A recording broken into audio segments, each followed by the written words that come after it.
నమస్తే welcome to career point. Philippines లోని south western university all India అధికార ప్రతినిధి విజ్డమ్ ఓవర్సీస్ విద్యా సంస్థల అధినేత శ్రీ తుమ్మల రవికాంత్ గారు ఇప్పుడు మనతో పాటు ఉన్నారు. విదేశాల్లో ఎంబీబీఎస్ చదవాలనుకునే విద్యార్థులకు సూచనలు మరియు సలహాలు వారి మాటల్లో తెలుసుకునే కంటే ముందు ఒకేవి చూద్దాం. మా యూనివర్సిటీలో టెక్స్ట్ బుక్స్ ఇలానే కనిపిస్తాయి. క్లాస్ రూమ్ లో కాదు, ఇక్కడ మేము చదువుకుంటాం. ఎందుకంటే గొప్ప డాక్టర్ కావాలంటే ఎంచుకునే యూనివర్సిటీ కూడా సరైనదై ఉండాలి.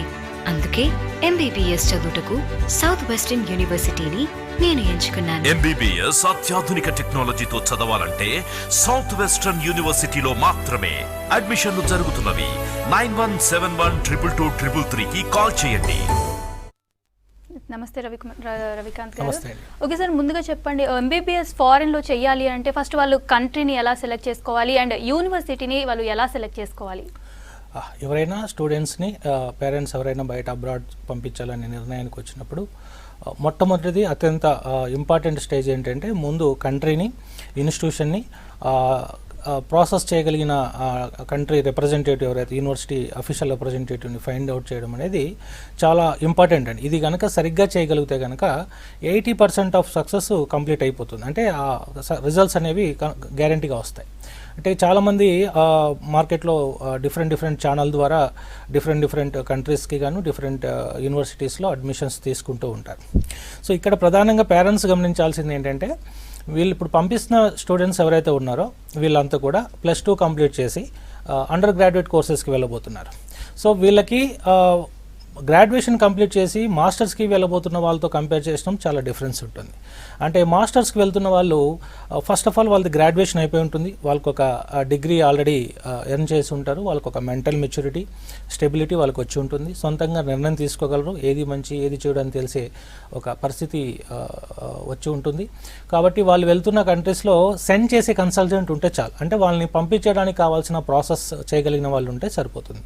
ఎందుకంటే వాళ్ళకి ఆ మెచ్యూరిటీ ఉంటుంది. పైగా వెళ్ళబోతున్న కంట్రీ కూడా చూసుకున్నప్పుడు అది బాగా డెవలప్డ్ కంట్రీస్ కాబట్టి చాలా ఇన్ఫర్మేషన్ కూడా పబ్లిక్ డొమైన్లో అవైలబుల్ ఉంటుంది. So US, UK, Canada, Australia, New Zealand ఇలాంటి ఫస్ట్ వరల్డ్ కంట్రీస్ అన్నిటికి వెళ్తున్నప్పుడు సెండ్ చేసే కన్సల్టెంట్ చాలు. అక్కడ ఏమి హాస్టల్స్ కానీ అకామిడేషన్ కానీ మళ్ళీ కేర్ టేకర్ కానీ అవసరం లేదు. అంటే ఆ ఏజ్ వాళ్ళకి సపోర్ట్ చేస్తుంది. బట్ ఇక్కడ ఈ యూజీకి వెళ్తున్న వాళ్ళు అంటే +2 అయిపోయిన తర్వాత వెళ్తున్న వాళ్ళకి మెంటల్ మెచ్యూరిటీ ఉండదు. సో వాళ్ళకి ఒక గైడెన్స్ కావాలి, వాళ్ళకి ఒక బ్రదరు, వాళ్ళకి ఒక ఫ్రెండ్, ఒక పేరెంటింగ్ అనేది చాలా అవసరం ఈ 5 years జర్నీలో. సో ఇక్కడ ఈ సెండ్ చేసే కన్సల్టెంట్స్ ఎవరైతే ప్రాసెస్ అప్లికేషన్ ఫిల్ చేసి అడ్మిషన్ ప్రాసెస్, వీసా స్టాంపింగ్ చేసి ఫ్లైట్ ఎయిర్పోర్ట్లో బాయ్ చెప్పేవాడు పనికిరాడు. ఖచ్చితంగా వీళ్ళతో పాటు ట్రావెల్ చేసి యూనివర్సిటీస్తో ఎవరైతే వాళ్ళు ప్రమోట్ చేస్తున్న యూనివర్సిటీతో వీళ్ళకి స్ట్రాంగ్ రిలేషన్స్ ఉండి అక్కడ వీళ్ళకి ఆ యూనివర్సిటీతో అఫీషియల్ అగ్రిమెంట్స్ ఉండి అక్కడ వాళ్ళకి ఆ సెటప్ ఉండి అంటే హాస్టల్స్, అకామిడేషను, వీళ్ళ యొక్క వీసా ఇవన్నీ కూడా 5 years రేపొద్దున రాయబోయే లైసెన్స్ ఎగ్జామ్స్కి ట్రైనింగ్ ఇవ్వగలిగి అంటే ఈ ఫుల్ కేరింగ్ ప్రాసెస్ చేయగలిగిన వాళ్ళని మాత్రమే చూస్ చేసుకోవాలి. సో ఇక్కడ కంట్రీస్ని చూస్ చేసుకున్నప్పుడు వచ్చేప్పటికి చాలా కంట్రీస్ అవైలబుల్ ఉన్నాయి. సో యూఎస్, యూకే లాంటి కంట్రీస్ కూడా వెళ్ళి మెడిసిన్ చదవచ్చు. కాకపోతే మన కరెన్సీతో చూసుకున్నప్పుడు అది పాసిబుల్ కాదు. ఎందుకంటే ఈ ఏజ్ పిల్లలకి యూనివర్సిటీ ఫీజుతో పాటు పాకెట్ మనీ కూడా పేరెంట్సే పంపాలి. కాబట్టి కరెన్సీ కన్వర్షన్ చూసుకున్నప్పుడు ఇండియాలో C కేటగిరీ సీట్స్ కంటే అంటే ఎన్ఆర్ఐ కోట కంటే కూడా చాలా ఎక్కువ ఖర్చు అవుతుంది. కాబట్టి మనం ఫస్ట్ ఆఫ్ ఆల్ రిచ్ కంట్రీస్కి వెళ్ళట్లేదు లేదా డెవలప్డ్ కంట్రీస్కి వెళ్ళట్లేదు. సో మనం బడ్జెట్గా చూసుకున్నప్పుడు, రీజనబుల్ బడ్జెట్గా చూసుకున్నప్పుడు మనం వెళ్తున్నవన్నీ కూడా డెవలపింగ్ కంట్రీస్. సో ఈ డెవలపింగ్ కంట్రీస్ గురించి అంత పబ్లిక్ డొమైన్లో ఇన్ఫర్మేషన్ ఉండదు, లేదా ఈ సగటు పేరెంట్కి సంబంధించి వాళ్ళ రిలేటివ్స్ కానీ ఫ్రెండ్స్ కానీ అంత ఇదిగా ఉండే అవకాశం ఉండదు మిగతా కంట్రీస్తో, ఫస్ట్ వరల్డ్ కంట్రీస్తో పోల్చుకుంటే. సో కాబట్టి ఖచ్చితంగా వీళ్ళు ఆ కన్సల్టెన్సీ మీద డిపెండ్ అవ్వాల్సి ఉంటుంది. సో ఆ కంట్రీని చూస్ చేసుకున్నప్పుడు ఆ కంట్రీకి మన ఇండియాతో ఉన్న బయలెటరల్ రిలేషన్స్ ఎలా ఉన్నాయి, అక్కడ లాంగ్వేజ్ ఎలా ఉంటుంది, అక్కడ అట్మాస్ఫియర్ అంటే వాతావరణ పరిస్థితులు ఎలా ఉంటాయి, తర్వాత ఫుడ్ అవైలబిలిటీ ఎలా ఉంటుంది, తర్వాత లాంగ్వేజ్తో పాటు అక్కడ మీడియం ఆఫ్ ఇన్స్ట్రక్షన్స్ ఏముంటాయి అంటే క్లాస్ రూమ్ యాక్టివిటీస్లోను పబ్లిక్ డొమైన్లోను లాంగ్వేజ్ ఏది ఉంటుందో చూసుకోవాలి. సో ఈ అంశాల ఆధారంగా చూసుకున్నప్పుడు ఫిలిప్పీన్స్ ఈజ్ ద బెస్ట్. ఎందుకంటే ఇంగ్లీష్ స్పీకింగ్ కంట్రీ అవ్వడం ఒకటి, తర్వాత మనకున్న బయలెటరల్ రిలేషన్స్ ఎడ్యుకేషన్కి చాలా మనకు కంఫర్టబుల్ ఇది, తర్వాత ట్రాపికల్ నేచర్ అంటే సమశీతోష్ణ మన సౌత్ ఇండియా ఎన్విరాన్మెంట్ ఎలా ఉందో అక్కడ కూడా సిమిలర్ అట్మాస్ఫియర్ ఉంటుంది. కాబట్టి కంఫర్టబుల్గా 5 years తను జర్నీ అక్కడ స్టే చేయగలుగుతాడు. సో ఇక కన్సల్టెన్స్కి వచ్చేపాటికి మీరు ఆ ఇన్స్టిట్యూషన్స్ చూస్ చేసుకుంటున్నప్పుడు ఆ ఇన్స్టిట్యూషన్స్ని మీరు ఎప్పుడు ఎస్టాబ్లిష్ చేశారు, కొంత ఇంటర్నెట్లో ఇన్ఫర్మేషన్ దొరుకుతుంది. ఆ ఇన్స్టిట్యూషన్స్తో ఈమెయిల్ కమ్యూనికేషన్ చేయడం, రిప్రజెంట్ ద్వారా కానీ కన్సల్టెంట్ ద్వారా కానీ మీరు ఇన్ఫర్మేషన్ తీసుకున్నా కూడా ప్రాపర్గా కమ్యూనికేషన్ క్రాస్ చెక్ చేసుకోవడం.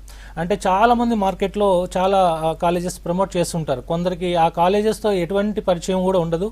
ఇంకో ఆశ్చర్యకరం ఏంటంటే కొంతమంది ఆ కంట్రీస్ కూడా విజిట్ చేసి ఉండరు, కానీ కంట్రీస్ని ప్రమోట్ చేస్తారు. సో వాళ్ళు ఆ కంట్రీని ప్రమోట్ చేసే సీరియస్ ఏజెంట్ కానీ లేదా రిప్రజెంటేటివ్తో టైప్ అయి ఉంటారు. సో వీళ్ళు ఎంతసేపు ఉన్నా వీళ్ళకి అడ్మిషన్ ఇప్పించగలిగితే తప్పితే అక్కడికి వీళ్ళకి ఎలాంటి కంట్రోల్ ఉండదు. కాబట్టి మెయిన్ కన్సల్టెంట్ ఎవరు, అసలు మాస్టర్ లేదా ప్రిన్సిపల్ ఏజెంట్స్ ఎవరు లేదా అఫీషియల్ రిప్రజెంటేటివ్ ఎవరో చూసుకొని కన్సల్టెంట్ ద్వారా జాయిన్ లోకల్ ద్వారా వచ్చిన ఆ ఫైనల్ ఎండ్ దాకా రీచ్ అయ్యి వాళ్ళతో కూడా మాట్లాడి ఆ ఇన్స్టిట్యూషన్ యొక్క ప్రీవియస్ పాస్ అవుట్ స్టూడెంట్స్ కానీ చదువుతున్న స్టూడెంట్స్తో ఇంటరాక్షన్ చేసుకోవడం కానీ, తర్వాత అక్కడ ఉన్న ఫెసిలిటీస్ గురించి కన్ఫర్మేషన్ చేసుకొని చూజ్ చేసుకోవడం. అంటే కంట్రీ, ఇన్స్టిట్యూషను, ఆ రిప్రజెంటేటివ్ని చూజ్ చేసుకునే కనుక సరిగ్గా ప్రాపర్ మెథడ్లో చూజ్ చేసుకుంటే సక్సెస్ అనేది 80% గ్యారెంటీకి ఇచ్చేయచ్చు. ఇక రిమైనింగ్ 20% స్టూడెంట్ ఎఫర్ట్ లేదా పేరెంట్ కోఆపరేషన్ దీన్ని బట్టి ఉంటుంది. ఎస్ సార్, ఫిలిప్పీన్స్లోని సౌత్ వెస్ట్రన్ యూనివర్సిటీలో కోర్స్ అండ్ ఫీ డీటెయిల్స్ ఎలా ఉంది?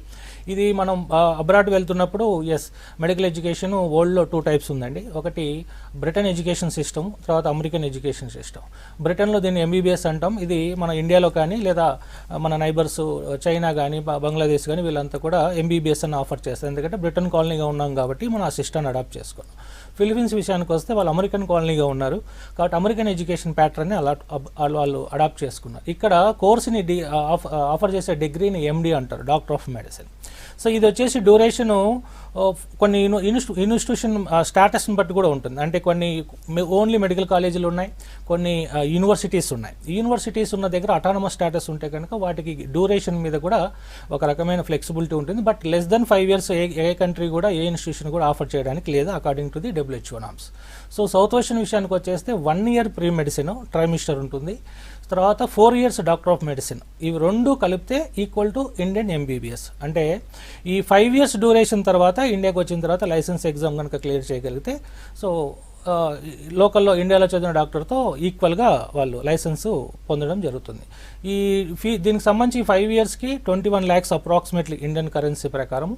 సో 21 lakhs 5 yearsకి అయిపోతుంది. అంటే ఇది మీరు ఇండియాలో మెడికల్ కాలేజీల్లో అంటే బి కేటగిరీ కానీ సి కేటగిరీ సీట్తో పోల్చుకుంటే, అంటే బి కేటగిరీ చూసుకున్నప్పుడు 11 lakhs to 12 lakhs మధ్య పర్ ఇయర్ ఉంటుంది. అంటే టైమ్స్ 5 years చూసుకుంటే almost 75 lakhs and above start అవుతుంది. సో అదేవిధంగా సి కేటగిరీ లేదా డీమ్డ్ యూనివర్సిటీ చూసుకుంటే పర్ ఇయర్ 20 lakhs స్టార్ట్ అవుతుంది. అంటే 5 times చేసుకుంటే మీకు 1 crore అండ్ అబోవ్ వెళ్తుంది. వీటితో పోల్చుకుంటే 21 lakhs అంటే 1/4 1/4 వంతులో మనం 5 years కంప్లీట్ ఎడ్యుకేషన్ అమెరికన్ ప్యాటర్న్తో తర్వాత అమెరికన్ స్టాండర్డ్ ఎడ్యుకేషన్ పొందవచ్చు. సో ఇప్పుడు కొత్తగా ఎంసీఐ లేదా కొత్తగా వచ్చిన ఎన్ఎంసీ అంటాం. ఎంసీఐ ఇప్పుడు డిజాల్వ్ అయ్యి ఎన్ఎంసీ వచ్చింది, national medical council. National medical council ఇప్పుడు చెప్తున్న దాని ప్రకారం ఏంటంటే ఎవరైతే ఇండియాలో కూడా గ్రాడ్యుయేషన్ చేస్తారో ఇక నుంచి వాళ్ళు కూడా 2023 తర్వాత ఎవరైతే గ్రాడ్యుయేట్ అవుతారో ఇండియాలో వాళ్ళు కూడా లైసెన్స్ ఎగ్జామ్ రాయాల్సిందే. అంటే ఇంతకుముందు మన దగ్గర కల్చర్ లేదు, వరల్డ్ అంతా ఉన్నప్పటికీ. సో చాలా విచిత్రమైన ఆశ్చర్యకరమైన పరిస్థితి ఏంటంటే మన దగ్గర గ్రాడ్యుయేషన్ అయిపోయిన తర్వాత లాకి కానీ చార్టర్డ్ అకౌంటెంట్ కానీ ప్రొఫెషన్లోకి వెళ్ళాలంటే లైసెన్సర్ ఎగ్జామ్ ఉంటుంది, కానీ మెడిసిన్కి ఉండదు. అంటే ఒక చాలా క్రూషియల్ ప్రొఫెషన్ అయినటువంటి మెడిసిన్కి ఎలాంటి లైసెన్స్ లేకుండా గ్రాడ్యుయేట్ అవ్వగానే వెళ్ళి రిజిస్టర్ చేసుకొని ప్రాక్టీస్లోకి వెళ్ళిపోవచ్చు. అందుకే మన దగ్గర డొనేషన్ కట్టే కల్చర్ బాగా ఎమర్జ్ అయింది. ఈ డొనేషన్ అనేది మీరు అబ్జర్వ్ చేస్తే ఏ కోర్స్కి ఉండదు. ఇక మీరు మెడిసిన్ తప్పితే ఈ డొనేషన్ అనేది ఎక్కడ ఉండదు. కాస్త ఇంజనీరింగ్లో ఉండేది, కొన్ని కాలేజీలో అంటే స్టాండర్డ్ని బట్టి ఉంటుంది. సో ఈ ఎగ్జామ్లు అనేది లేకపోవడం వల్ల అంటే మెడికల్ అన్ని కోర్సులో లాగా మెడిసిన్లో కూడా ఫస్ట్ క్లాస్ స్టూడెంట్ ఉంటాడు, సెకండ్ క్లాస్ స్టూడెంట్ ఉంటాడు. సో నార్మల్గా మార్కులతో పాస్ అయిన ఇది కూడా ఉంటారు. కానీ వాళ్ళు ఎప్పుడు కూడా మనం ఎవరిని కూడా ఏ డాక్టర్ని కూడా క్వశ్చన్ చేయలేదు లేదా అడగలేదు. అంటే ఈ రోజున మార్కెట్లో యాక్సెప్టెన్స్ అది కాబట్టి డొనేషన్ అనే కల్చర్. అంటే ఒకసారి మెడికల్ సీట్లో సీట్ వస్తే అది ఏ కేటగిరీ అయినా కావచ్చు, ఏ కావచ్చు, బి కావచ్చు, సి కావచ్చు, అంటే డబ్బులు పెట్టి కొనడం కావచ్చు. సీట్ ఒకసారి సంపాదిస్తే డాక్టర్ అయిపోతామని ఒక అష్యూరెన్స్ మన సొసైటీలో ఉంది కాబట్టి డొనేషన్ కట్టి ఎంతైనా సరే సీట్ సంపాదిస్తే డాక్టర్ అనే ఒక ఇది రావడం, దానికోసం ఎంతైనా పెట్టడం అనేది ఉంది. అబ్రాడ్లో ఆ పరిస్థితి ఉండదు, మన ఇండియాలోనే అది ఉంటుంది. డొనేషను, రిజర్వేషన్ అనేవి మన ఇండియాలో మాత్రమే ఉంటాయి. మన ఇండియాలో లేనిది లైసెన్స్ ఎగ్జామ్. లైసెన్స్ ఎగ్జామ్ వరల్డ్లో ఎక్కడికి వెళ్ళినా నువ్వు ప్రాక్టీస్ చేయాలి అంటే ఖచ్చితంగా లైసెన్స్ పాస్ అవుతేనే మీరు ప్రాక్టీస్కి వెళ్ళగలుగుతారు, మెడిసిన్ కూడా. సో డొనేషన్ లేదా ఈ రిజర్వేషన్ అనేవి వాళ్ళ దగ్గర ఉండవు. ఎగ్జాక్ట్ ఫీజు ఏదైతే ఉందో అది పే చేసుకోవాలి. సో కోర్స్ అయిపోయిన తర్వాత లైసెన్స్ ఎగ్జామ్ పాస్ అవుతేనే మీరు ప్రాక్టీస్కి వెళ్తారు. సో మన ఇండియాలో ఇది లేకపోవడం వల్ల డొనేషన్ ఉంది, అక్కడ ఆ పరిస్థితి లేదు. డొనేషన్ కానీ రిజర్వేషన్ ఏమి ఉండదు, ప్యూర్ మెరిట్ బేస్ మీదే ఉంటుంది. సో కాబట్టి ఎడ్యుకేషన్ అయిపోయిన తర్వాత లైసెన్స్ ఎగ్జామ్ పాస్ అవడం అనేది మన దగ్గర లేకపోవడం వల్ల ఈ డొనేషన్ వచ్చింది. కాబట్టి దీంతో ఇప్పుడు అది కూడా మన ఇండియాలో ఎన్ఎంసీ ప్రకారం రాబోతుంది. కాబట్టి ఇక ఈ డొనేషన్ అనే కల్చర్ని మనం ఆపేసి ఈ ఇన్వెస్ట్మెంట్ని రేపొద్దున మెడిసిన్ చేసిన తర్వాత తను లైసెన్స్ సెక్యూర్ చేసిన తర్వాత కెరీర్కి సెటిల్మెంట్ కోసం యూజ్ చేస్తే బాగుంటుందని నేను పేరెంట్స్ సలహా ఇస్తానండి. ఎస్ రవికాంత్ గారు కాల్ తీసుకుందాం. హలో అనిల్ గారు. హలో అనిల్ గారు, అడగండి మీ క్వశ్చన్ ఏంటో. Yes right. ఓకే సార్, ఇప్పుడైతే చెప్పండి, ఫస్ట్ ఇయర్ లో మీరు ఆన్లైన్ క్లాసెస్ అంటున్నారు, మొదటి సంవత్సరం అయితే ఆన్లైన్ క్లాసెస్ అంటున్నారు. అయితే ఇది చూసుకుంటేనేమో మనకి మెడిసిన్ ఇది సాధ్యం అంటారా? యాక్చువల్గా ఇది ఆన్లైన్ అనేది యాక్సెప్టబుల్, నార్మల్ సినారియోలో యాక్సెప్టబుల్ కాదు. ఫేస్ టు ఫేస్ ఎడ్యుకేషన్ అనేది ద బెస్ట్ మెథడ్. సో కాకపోతే ఇప్పుడున్న ఈ పాండమిక్లో యాజ్ అన్ ఆల్టర్నేటివ్ ఎడ్యుకేషన్ కింద టెంపరీ కొంత 6 months కానీ 1 year వరకు, అంటే ఇప్పుడు ఈ రోజున్న సిచ్యువేషన్లో ఈ పాండమిక్లో ఏ కంట్రీ ప్రెసిడెంట్కి కానీ క్లారిటీ లేదు ఎప్పుడు ఇది నార్మల్సీ రిజిస్టర్ అవుతుందని. కాబట్టి ఎడ్యుకేషన్ స్టాప్ చేయడం కంటే ఆల్టర్నేటివ్ మెథడ్లో కొంత దాన్ని కంటిన్యూ చేయాలి. కాబట్టి అందులో ఫస్ట్ 2 years వీళ్ళకి థియరిటికల్ బేస్డ్ ఎక్కువ ఉంటుంది. కాబట్టి దాంట్లో ఆన్లైన్లో అంటే ఎడ్యుకేషన్ స్టాప్ అవ్వకుండా ఆన్లైన్లో చేయడం అనేది ఇది కేవలం ఈ డ్యూరింగ్ దిస్ పాండమిక్ మాత్రమే అలౌ అవుతుంది. అండ్ మన మిగతా టైంలో ఖచ్చితంగా face to face is the best method. So ఇప్పుడు కొంచెం ఈ పాండమిక్ అంటే నెక్స్ట్ జనవరి లేదా మార్చి దాకా అనుకుంటున్నాం. అప్పటి వరకు ఆన్లైన్ ఎడ్యుకేషన్ అంటే వీళ్ళ అకాడమిక్ ఇయర్ దెబ్బతినకుండా, ఈవెన్ ఇండియన్ గవర్నమెంట్ కూడా అందుకే ఈ అకాడమిక్ ఇయర్ లాస్ అవ్వకూడదని నీట్ ఎగ్జామ్ కూడా ఇంత పాండమిక్ ఉన్నా కూడా కొంతమంది అపోజ్ చేసినా కూడా కండక్ట్ చేసింది, అంటే in the interest of the students life. కాబట్టి ఏ గవర్నమెంట్ అయినా వీళ్ళు ఎడ్యుకేషన్ స్టాప్ చేయకూడదు. కాబట్టి ఆన్లైన్ మెథడ్ అనేది ఇప్పుడున్న ఆల్టర్నేటివ్ మెథడ్లో అదొకటే మనకు ఆప్షన్. కాబట్టి సో దీంట్లో థియరిటికల్ పార్ట్ అంతా కూడా వాళ్ళు కంప్లీట్ చేస్తారు. వన్స్ క్లాస్ రూమ్ అలౌ చేసిన తర్వాత ఎక్కువ వీళ్ళకి ల్యాబొరేటరీ వర్క్ ఎక్కువగా ఉంటుంది. సార్ కాల్ తీసుకుందాం. ప్లీజ్. హలో వినోద్ గారు, ఎస్ అడగండి మీ డౌట్ ఏంటో. ఇది అబ్రాడ్ కాస్ట్ ఎలా ఉంది సార్ సజెషన్? ఇది మన యూనివర్సిటీకి వచ్చేపాటికి south west university 5 years duration approximately 21 lakhs fees ఉంటుంది, యూనివర్సిటీ ఫీజు. ఇది కాకుండా హాస్టల్ ఒక 7.5 lakh ఉంటుంది. సో ఈ ఫీజు వచ్చేసి మీరు 10 installmentలో డైరెక్ట్గా యూనివర్సిటీ అకౌంట్కి పే చేసుకోవచ్చు.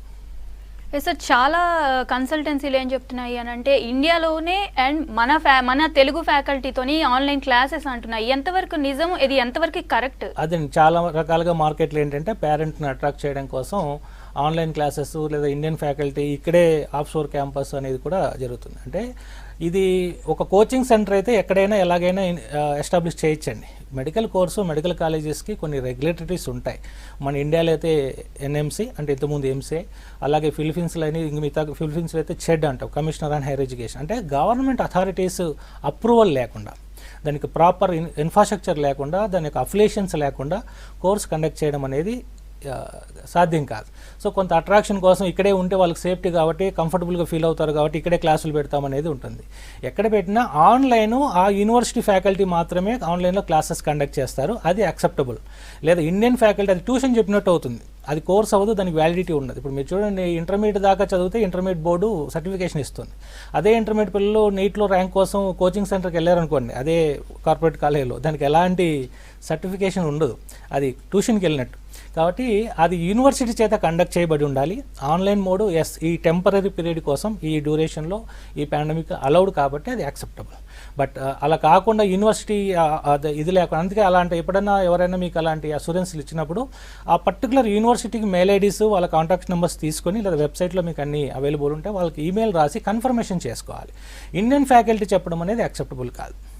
సో యూనివర్సిటీ ఫ్యాకల్టీ చెప్పాలి, అది accredited by that should be accredited by that local government authorities అండి.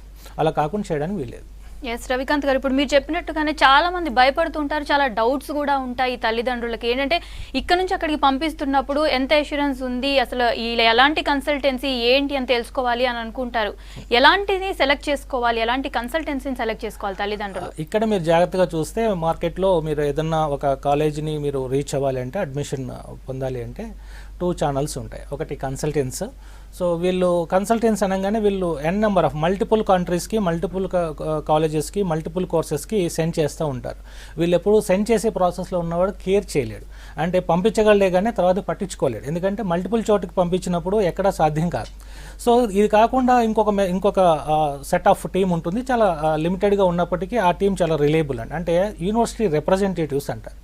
అంటే అతను ఆ యూనివర్సిటీ తప్పితే మిగతా యూనివర్సిటీస్ కానీ లేదా మిగతా కంట్రీస్ కానీ స్టూడెంట్స్ని సెండ్ చేయడు. ఎవరైతే కేరింగ్లో అతను కేర్ చేయగలుగుతాడు స్టూడెంట్స్ని. అంటే ఒక యూనివర్సిటీ చేయడం వల్ల తను అక్కడికి వెళ్ళిన తర్వాత అటు అడ్మిషన్ ప్రాసెస్తో పాటు అక్కడికి వెళ్ళిన తర్వాత 5 years స్టూడెంట్తో జర్నీ చేసి అతను లైసెన్స్ డాక్టర్గా పేరెంట్స్కి హ్యాండ్ ఓవర్ చేసేదాకా పూర్తి రెస్పాన్సిబిలిటీ తీసుకునేవాడు ఈ రిప్రజెంటేటివ్స్. వీళ్ళు మల్టిపుల్ అంటే కేర్ చేయగలిగిన వాడు సెండ్ చేయలేడు. సెండ్ చేసేవాడు ఎప్పుడు కేర్ చేయలేడు. ఇది జాగ్రత్తగా పేరెంట్స్ గమనించాలి. ఎందుకంటే ఎప్పుడైనా మీరు ఎవరైనా అప్రోచ్ అయినప్పుడు మల్టిపుల్ కంట్రీస్ చేస్తున్నాడంటేనే అతను సెండ్ మాత్రం చేయగలడు, కేర్ చేయలేడు. ఎస్పెషలీ మీరు పంపిస్తున్న మీ పిల్లలు ఎవరైతే ఉన్నారో, అంటే ఇంటర్మీడియట్ అయిపోయిన తర్వాత మెడిసిన్ పంపాలనుకుంటున్నారో వాళ్ళ ఏజ్ కానీ వాళ్ళు చదివే సబ్జెక్ట్ కానీ చాలా సీరియస్ సబ్జెక్ట్. అది పార్ట్ టైం జాబులు చేస్తూ చదువుకునే సబ్జెక్ట్ కాదు. పైగా దానికి కేరింగ్ లేకపోతే కనుక ఆ ఏజ్ రీత్యా వాళ్ళు కొంత డైవర్ట్ అయ్యేదానికి ఛాన్సెస్ కూడా ఉన్నాయి. అంటే కన్సల్టెంట్ అనేవాడు లేదా రిప్రజెంటేటివ్ అనేవాడు ఒక బ్రదర్గా, ఒక ఫ్రెండ్గా, ఒక గైడ్గా వాళ్ళని ఎప్పుడూ మానిటర్ చేస్తూ పేరెంట్స్కి ఎప్పుడప్పుడు అప్డేట్ ఇవ్వగలిగిన వాడు మాత్రమే మీకు జస్టిఫికేషన్ చేయగలరు. కాబట్టి కన్సల్టెంట్ల కంటే కూడా ఇక్కడ కాలేజ్ రిప్రజెంటేటివ్స్ అంటే ఆ ఇన్స్టిట్యూషన్ రిప్రజెంటేటివ్స్ ఉంటారు చాలామంది. అంటే వాళ్ళ యూనివర్సిటీ లేదా ఆ ఇన్స్టిట్యూషన్ తప్పితే ఇంకో దానికి పనిచేయరు. సో అలాంటి వాళ్ళు మీరు కొద్దిమంది ఉంటారు అలాంటి వాళ్ళు. సో అలాంటి వాళ్ళు మీరు వెతికి పట్టుకోవాలి. అదే మీ టాస్క్. ఆ సెలక్షన్ ప్రాసెస్ ప్రాపర్గా చేస్తేనే మీకు మంచి రిజల్ట్స్ ఉంటాయి.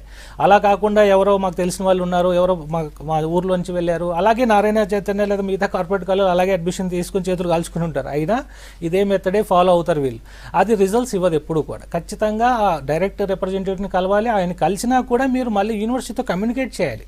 వయా ఈమెయిల్ మీరు కమ్యూనికేట్ చేస్తే మీకు ప్రాపర్ ఇది దొరుకుతుంది. కాబట్టి ఎవరైనా మీరు అప్రోచ్ అయినప్పుడు మల్టిపుల్ చేస్తాం, మీరు ఏది అడిగినా చైనా అయినా పంపిస్తాం, ఫిలిపీన్స్ అయినా పంపిస్తాం, లేదా ఇంకో కంట్రీ పంపిస్తాం అంటే ఫస్ట్ మీరు డ్రాప్ అయిపోండి, నా సజెషన్.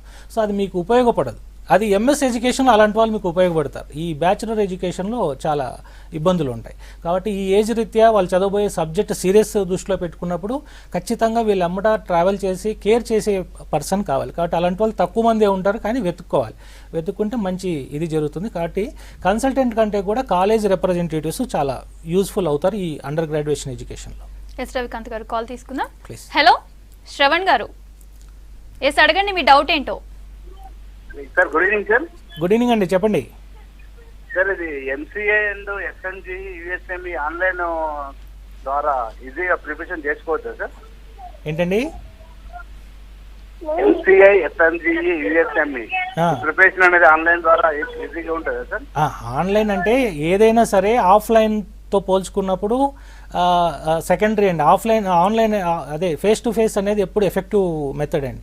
అది అందుబాటులో లేనప్పుడు, అది అవకాశం లేనప్పుడు అంటే ఇలాంటి పాండమిక్ టైంలో క్లాస్ రూమ్ ఎన్విరాన్మెంట్ సాధ్యం కానప్పుడు మాత్రమే ఆన్లైన్కి వెళ్ళాలి తప్పితే రెగ్యులర్ ప్రాసెస్లో మటుకు నార్మల్ సినారియోలో ఫేస్ టు ఫేస్ అనేది ఎఫెక్టివ్ మెథడ్.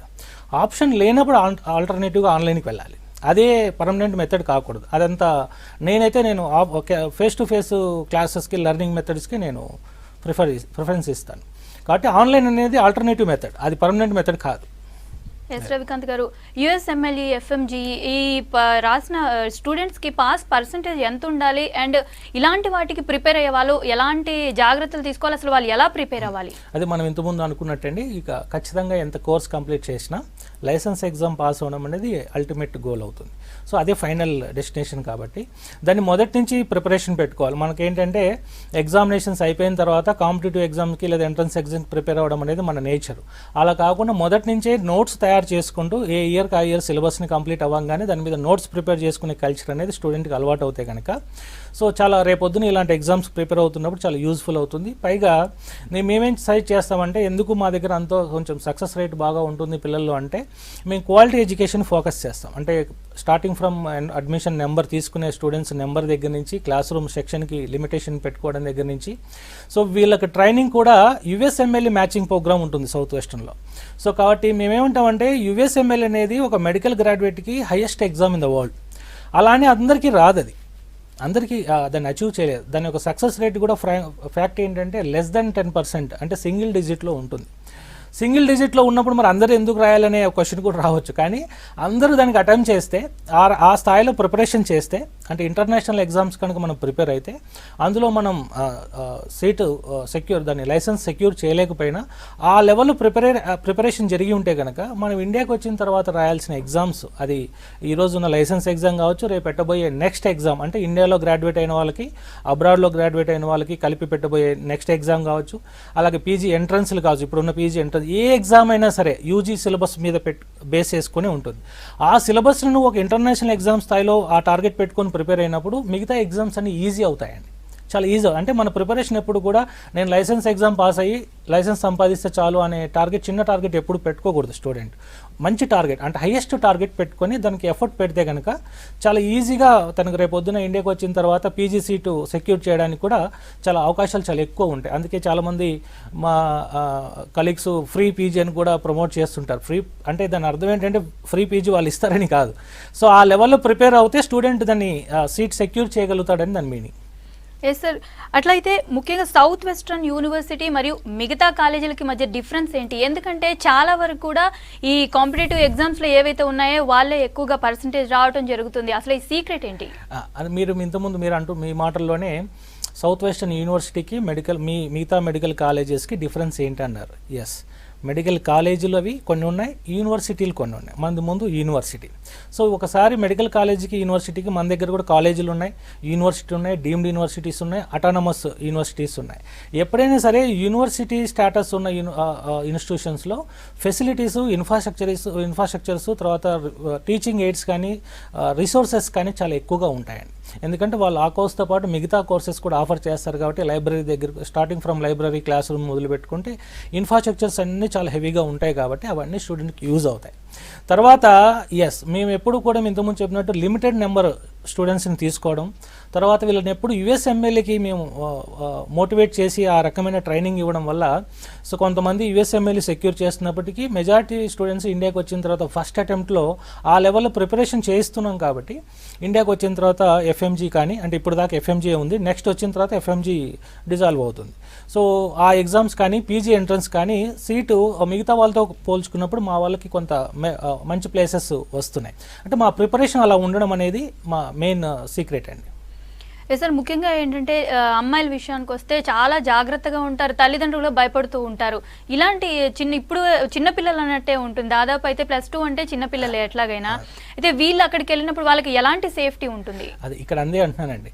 ఎస్, ఏజ్ రీత్యా టీనేజర్స్ వీళ్ళు, అంటే ఏది మంచి ఏది చెడు అనేది వాళ్ళకి క్లారిటీ ఉండదు. కానీ అన్నీ మాకు తెలుసని ఒక ధోరణి సహజంగానే ఉంటుంది కాబట్టి ఈ ఏజ్లో వీళ్ళకి ఒక బ్రదర్ కానీ ఒక బ్రదర్హుడ్ ఉండాలి, తర్వాత ఒక ఫ్రెండ్షిప్ ఉండాలి, అంటే వీళ్ళ మీద ఒక మానిటరింగ్, మంచి గైడింగ్ ఉండాలి, మెంటర్షిప్ ఉండాలి. అందుకే కాలేజ్ రిప్రజెంటేటివ్స్ని ఆ సిన్సియర్ కమిట్మెంట్ ఉన్న వాళ్ళని కనుక మీరు సెలెక్ట్ చేసుకుంటే ఈ 5 years వాళ్ళ సేఫ్టీ, సెక్యూరిటీ ఇవన్నీ కూడా వాళ్ళకి ఏదైనా డిప్రెషన్ ఉన్నప్పుడు కానీ, రిజల్ట్స్ సరిగ్గా ఇంటర్నల్ అకాడమిక్స్లో కానీ మార్క్స్ తగ్గినప్పుడు డిప్రెస్ అవుతూ ఉంటారు పిల్లలు. తర్వాత అవే ఫ్రమ్ హోమ్ అనేది కొంతమందిలో హోమ్ సిక్ తీసుకొస్తుంది. వీటన్నిటిలో కూడా ఒక ప్రాపర్ రిప్రజెంటేటివ్ మీరు సెలెక్ట్ చేసుకున్నప్పుడు ఇవన్నీ monitor చేయగలుగుతారండి.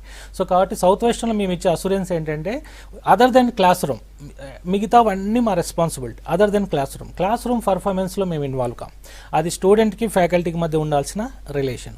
So other than classroom ఏదైనా సరే, అంటే క్లాస్ రూమ్ బయట అతనికి ఇవ్వాల్సిన అడిషనల్ కోచింగ్స్ కావచ్చు, బుక్స్ అవైలబిలిటీ కావచ్చు, ఫుడ్ కావచ్చు, సేఫ్టీ కావచ్చు, సపరేట్ హాస్టల్స్ ఉన్నాయి, అమ్మాయిలకు అబ్బాయిలకు సపరేట్గా ఉంటుంది, ఇండియన్ వార్డర్స్ ఉన్నారు, ఇండియన్ చెఫ్స్ ఉన్నారు, టోటల్ అంటే అదర్ దెన్ క్లాస్ రూమ్ మా రెస్పాన్సిబిలిటీ అండి.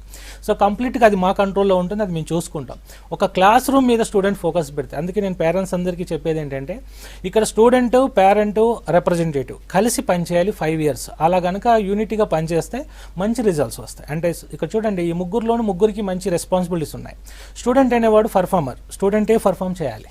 పేరెంట్ టెన్షన్ పడినంత మాత్రాన స్టూడెంట్ మార్క్స్ స్కోర్ చేయలేడు, తనే చేయాలి. అంటే పేరెంట్కి, రిప్రజెంటేటివ్కి ఎగ్జామ్ హాల్ దాకా అలౌ ఉంటుంది కానీ ఎగ్జామ్ సెంటర్లోకి అలౌ చేయరు. కాబట్టి ఎగ్జామ్ సెంటర్ అంటే క్లాస్ రూమ్ పర్ఫార్మెన్స్ అంతా స్టూడెంట్ చేతిలోనే ఉంటుంది. ఇక పేరెంట్ దగ్గరికి వచ్చే వాటికి ఫైనాన్సర్, తను ఓన్ రిసోర్సెస్ ఉన్నాయా, లేదా బ్యాంక్స్ లోన్సా, లేదా స్కాలర్షిప్స్ అనేవి పేరెంట్ చూసుకోవాలి. ఇక రిప్రజెంటేటివ్ అనేది facilitator. So student performer, parent వచ్చేపాటికి ఫైనాన్సరు, రిప్రజెంటేటివ్ వచ్చేసి ఫెసిలిటేటర్స్. ఈ ముగ్గురు కలిసి కనుక ప్రాపర్గా యూనిటీగా పనిచేస్తే మంచి రిజల్ట్స్ వస్తాయి. ఓకే, థ్యాంక్ యూ రవికాంత్ గారు. ఇది ఇవాల్టి career point. Stay tune to V6 news.